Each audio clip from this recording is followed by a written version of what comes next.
Oh, boy. Republican strategist and CBS News contributor Frank Luntz is here. Frank, good morning. This is so disturbing and so hard to watch. And I think that there's enough blame to go around for everybody.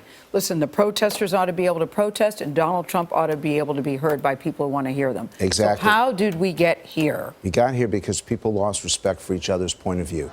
We got here because the incivility, which has been rising over the past few years, has finally bubbled over. And look, you can be angry. And we know that 70% of Americans are angry, but that doesn't give you the right to shut someone down, and it doesn't give you the right to get physical with people. And the problem is we need every one of these candidates. And if I could wave a magic wand, I would have all 6 of them today, before tomorrow night's primary, make a commitment. No violence, no destruction, and a respect for freedom of speech. But Frank, so far, Donald Trump has not done that. In fact, he says he doesn't condone the violence, but he says, I will pay for your legal bills. He needs to do it. The fact is he needs to do it. Pay for their legal bills? No, he needs to make a commitment to say, because this is beyond the pale. Yeah. This is unacceptable. When you actually encourage people to act in an aggressive way, then you know that it's gone too far. And the problem that I have with all of this is that this is going to set the tone for events to go forward. We don't have an end point here. We had this conversation 6 months ago and again 3 months ago. Right. And when we had this conversation, it was all about, well, maybe I'm overestimating the problem.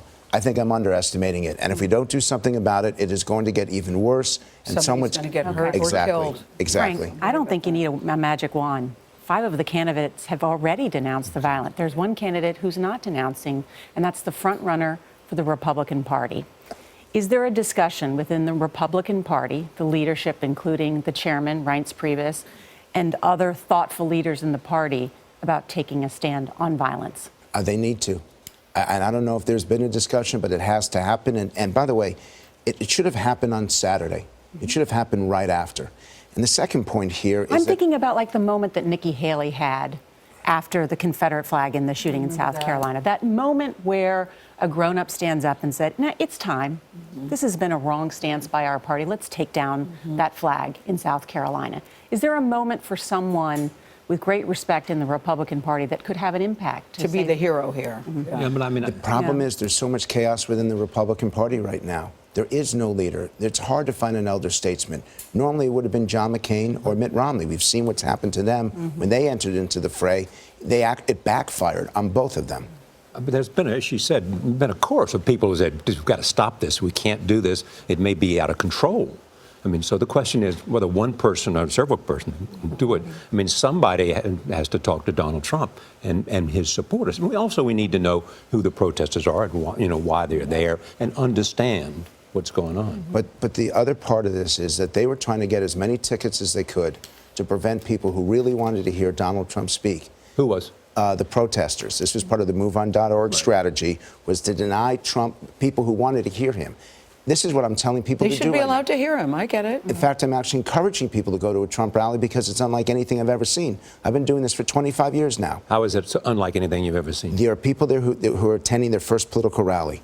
There are people there who had given up on politics and are now actually thinking that something can happen. And it is more boisterous. It is more passionate. And it's different from anything I've seen. But you have a candidate who says, I'm not whipping up the crowd, and then you show sound bites that show quite the opposite. So what do you do when the candidate himself doesn't say, I'm encouraging people? You put pressure on the candidate to say, this is the line, do not cross it. And he has not done that as of this point. And does it scare you? More than you can imagine, because I know the trajectory of this, and that's why I wanted to do this segment, because it's going to get worse. Thank you, Frank. You know Donald Trump. You talk to him. Thank you, Frank Luntz. Good to see you.